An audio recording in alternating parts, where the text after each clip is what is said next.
Hello students, कल हमने जो ऑर्गेनिक केमिस्ट्री होती है उसके बेसिक्स टर्म के बारे में पढ़ा था। हमने क्या पढ़ा था कि जो हाइड्रोकार्बन होते हैं वो क्या होते हैं, जिसमें हाइड्रोजन और कार्बन के बीच में बॉन्ड बनता है, उन्हें हाइड्रोकार्बन बोलते हैं।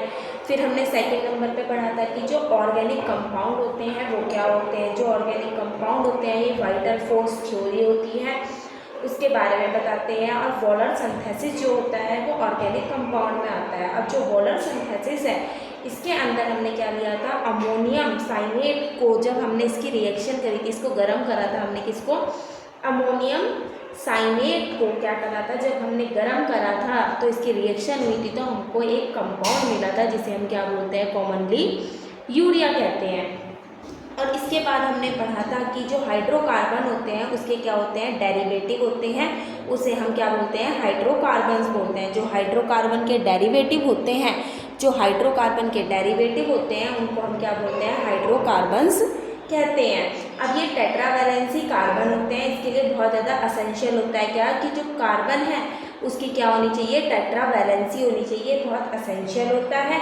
और हमने थोड़ा सा हैलोजन के बारे में पढ़ा था कि जो हैलोजन होते हैं वो कौन होते हैं, फ्लोरो, क्लोरो, ब्रोमो, आइडो, ये सब क्या होते हैं, हैलोजन होते हैं। ये हाइड्रोजन से क्या कर सकते हैं, बॉन्ड को बना सकते हैं।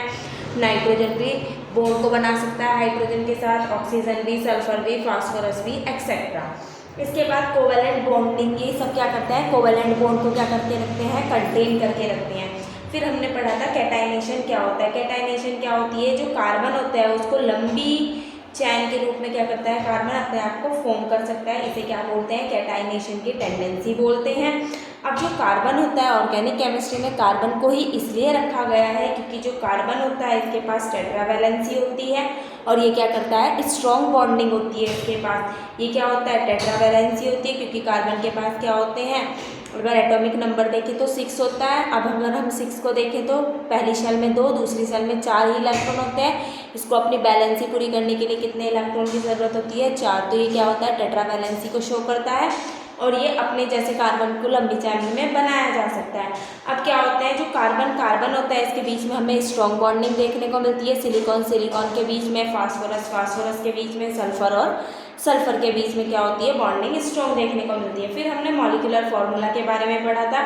ये इंडिकेट करता है number of atoms of each atom, किसी भी एटम के पास, ये इंडिकेट, जो मॉलिक्यूलर फॉर्मूला होता है ये इंडिकेट करता है जो नंबर ऑफ एटम्स हैं, ईच एलिमेंट प्रेजेंट इन एक मॉलिक्यूल में कितने नंबर ऑफ एटम है, वो हमारा क्या बताता है, मॉलिक्यूलर फॉर्मूला बताता है। फिर हमने स्ट्रक्चर फॉर्मूला के बारे में पढ़ा था। जो स्ट्रक्चर फॉर्मूला होता है हमारा, ये इंडिकेट करता है कनेक्टिविटी को एटम के साथ, एक मॉलिक्यूल में कितने एटम आपस में जुड़े हुए हैं। मानने के बाद जो C6 C2H5OH है, अब ये क्या है, पूरा एक मॉलिक्यूल है। अब इस मॉलिक्यूल में कितने एटम है वो सब क्या कर रहे हैं, अपने आप को स्ट्रक्चर किस तरीके से बना रहे हैं उसके बारे में बताने का काम कौन करता है, स्ट्रक्चरल फॉर्मूला करता है। अब जो स्ट्रक्चरल फॉर्मूला होता है उसमें क्या होगा, ये वाला जो मैंने नॉर्मल इसका नाम लिखा C2H5OH, ये क्या है, इसका कंडेंस स्ट्रक्चर है। अगर मैं इसको एक्सपेंड फॉर्म में लिखूँ तो ये कुछ इस तरीके से, 2H यहाँ पे O, फिर H यहाँ पे, एक H यहाँ पे और 3H क्या हो जाएंगे, यहाँ पे आएंगे। ये इसका एक्सपेंड फॉर्म है।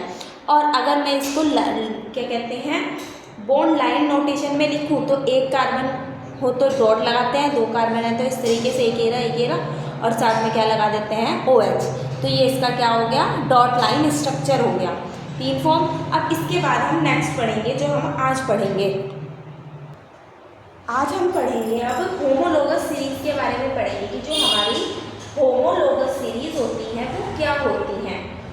अब होमोलोगस सीरीज के अंदर अगर हम सिंपली देखें, ये सीरीज होती है जिसके पास क्या होते हैं हमारे, अगर हम पॉइंट वाइज देखें तो इनके पास क्या होते हैं, सेम केमिकल प्रॉपर्टीज होती हैं और इनका जो जनरल फॉर्मूला होता है सेम, इनके पास क्या होता है, इनका जो जनरल फॉर्मूला होगा वो भी सेम होगा। इनमें क्या होगा, अगर हम इसमें देखें तो डिफरेंस बिटवीन हमें देखने को मिलेगा कि जो इनके पास जो मॉलिक्यूलर फॉर्मूला होता है उसमें क्या होगा, हमें डिफरेंस देखने को मिलेगा।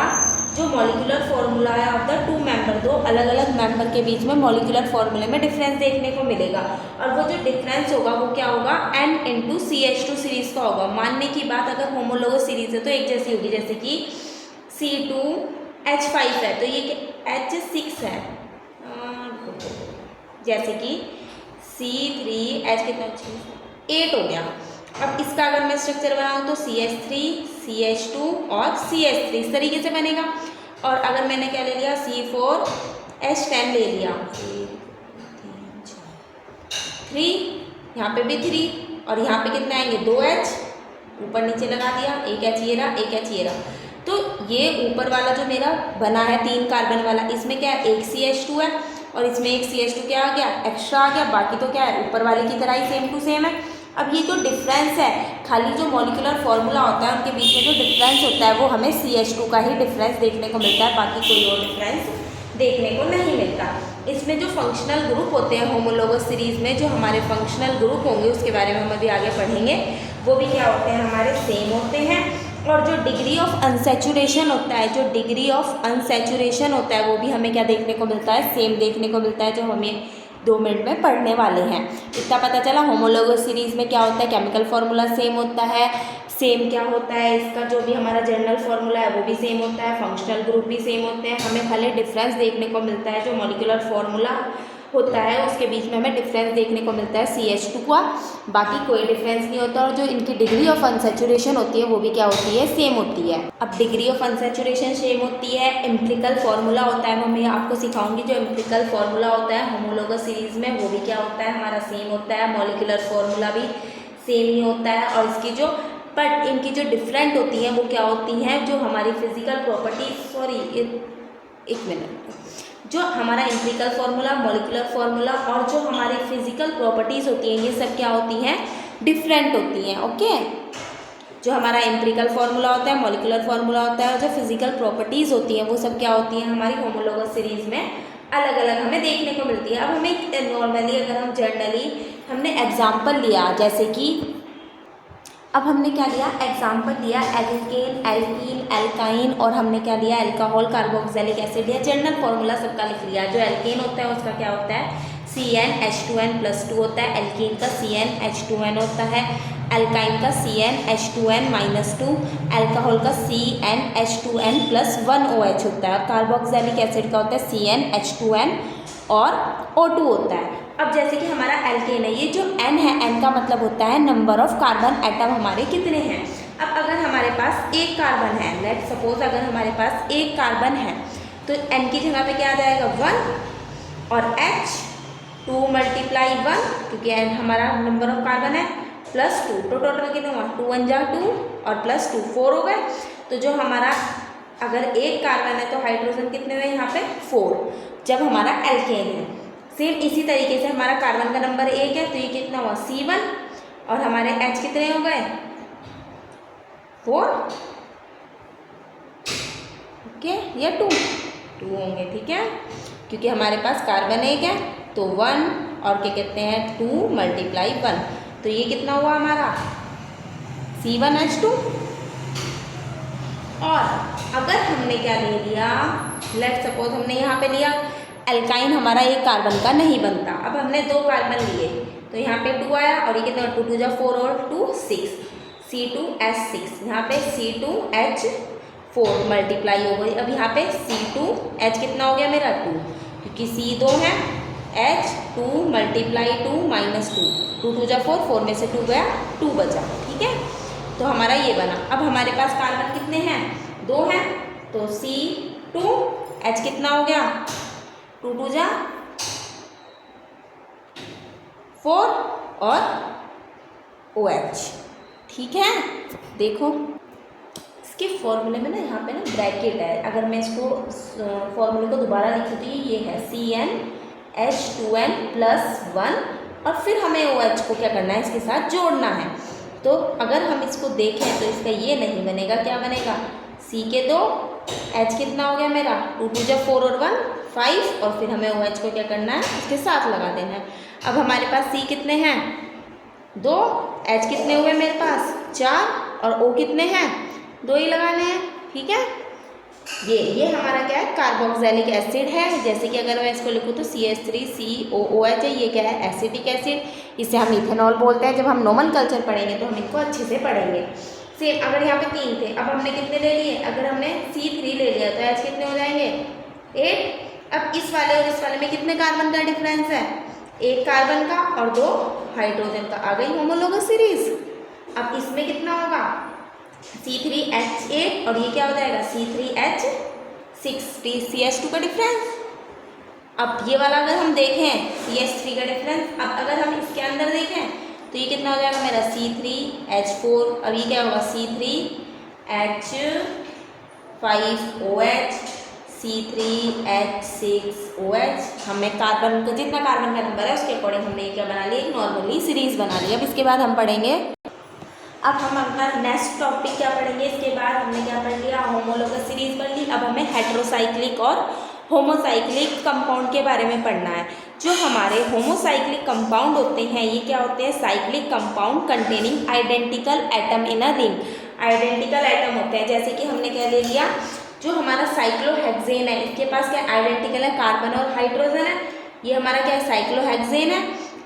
और ये हमारा क्या है, अगर बेंजीन के अंदर हमें रिंग देखने को मिल रही है, डबल बॉन्ड देखने को मिलते हैं, तो इसे क्या बोलते हैं, हम बेंजीन बोलते हैं। ये साइक्लोहेक्सेन है, इसका फॉर्मूला होता है C6H12 और ये क्या है बेंजीन C6 और H6। अभी हम जर्नल पढ़ रहे हैं, बाद में हम इसका स्ट्रक्चर भी खोल के पढ़ेंगे कैसे है। जो हमारा फिनोल होता है वो बेंजीन के ऊपर क्या होता है OH होता है, तो आइडेंटिकल एटम है। लेट अगर हम S8 का स्ट्रक्चर बनाए 1 2 3 4 5 6 7 8 S8 का स्ट्रक्चर जब हमने बनाया तो इसमें भी क्या आइडेंटिकली आइटम है, एक ही जैसे हैं।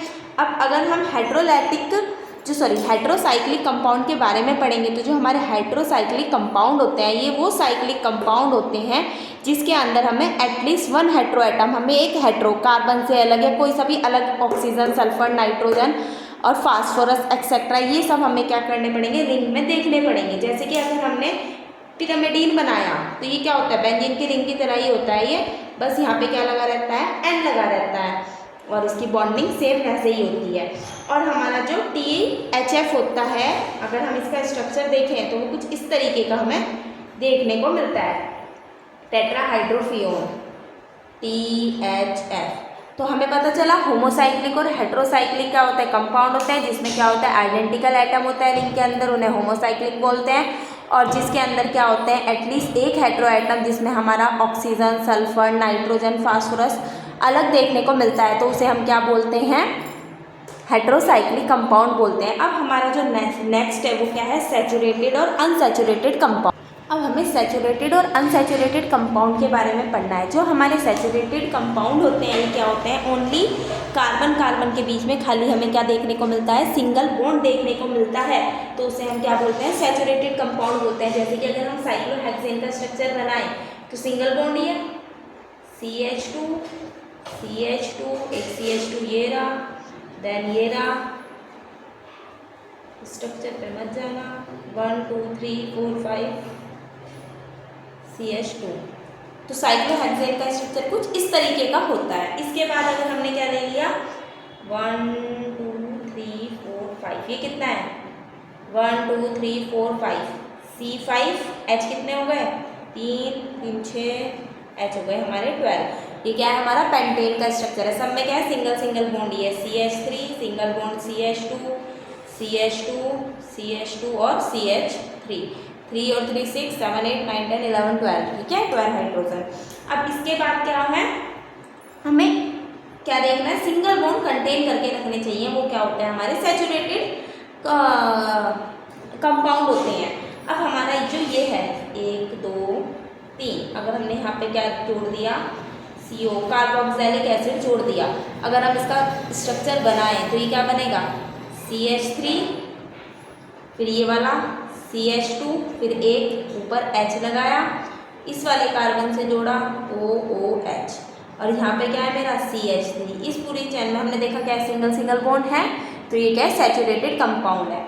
अब क्या है हमें अनसैचुरेटेड कंपाउंड के बारे में पढ़ना है। जो कार्बन कार्बन के बीच में क्या है हमें मल्टीपल बॉन्ड देखने को मिलते हैं, डबल बॉन्ड या फिर हमें ट्रिपल बॉन्ड देखने को मिलता है, एटलीस्ट दोनों में से एक तो होना ही चाहिए, तो इसे क्या बोलते हैं हम अनसैचुरेटेड कंपाउंड बोलते हैं। जैसे कि हमने ये बनाया 1 2 3 4 कार्बन का बनाया, यानी कि क्या है ब्यूटीन है। जब हम नोमेनक्लेचर पढ़ेंगे तो इनके नाम बनाना भी सीखेंगे। तो ये किस तरीके से है, पहला कार्बन CH3 फिर ये CH2, फिर ये वाला CH और फिर यहाँ पे क्या है CH2 और बीच में क्या लगा हुआ है डबल बॉन्ड। तो कार्बन की वैलेंसी भी पूरी हो गई, टेट्रा वैलेंस।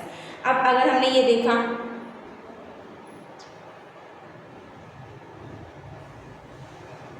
बेंजीन के ऊपर हमने O लगा दिया और एक बॉन्ड अंदर बनाया, तो इसमें भी एटलीस्ट एक हमें क्या देखने को मिल रहा है, डबल बॉन्ड देखने को मिल रहा है। और अगर हमने ट्रिपल बॉन्ड वाला बना दिया, या ऐसे यहाँ लगा लो चाहे तुम यहाँ पे लगा लो, बस हमें क्या है बैलेंस बना के देखना है कि ये किस तरीके से हो रहे हैं। अब अगर मैं इसका स्ट्रक्चर बनाऊँ तो एक वाला क्या है मेरा CH3, फिर क्या है मेरा CH2, फिर CH2 और देन रुको मैं इसको यहाँ पे बनाती हूँ ज़रा, CH3 CH2 फिर CH2 फिर मेरा क्या है एक CH, फिर मैंने ट्रिपल बॉन्ड लगाया यहाँ पे CH। अब कार्बन की बैलेंसी 5 हो गई, तो ये वाला H मैंने क्या कर दिया यहाँ से हटा दिया। अब कार्बन की बैलेंसी क्या है पूरी। अगर मैं ये वाला बनाऊँ तो इसको बनाने के लिए क्या करना पड़ेगा, CH3 C 1 2 3 बॉन्ड C और CH3, कार्बन की बैलेंसी भी क्या है पूरी है। इसका नाम क्या है मेरा 1 2 3 4 5 कार्बन है, तो पेंटीन, पेंटाइन, ट्रिपल बॉन्ड के लिए आइन लगता है। और इसका नाम क्या होगा 1 2 3 4 और 2 पर क्या है मेरा ट्रिपल बॉन्ड देखने को मिल रहा है, तो इसका नाम क्या होगा ब्यूट 2 आइन। बाकी का हम अगली नेक्स्ट क्लास में पढ़ेंगे। थैंक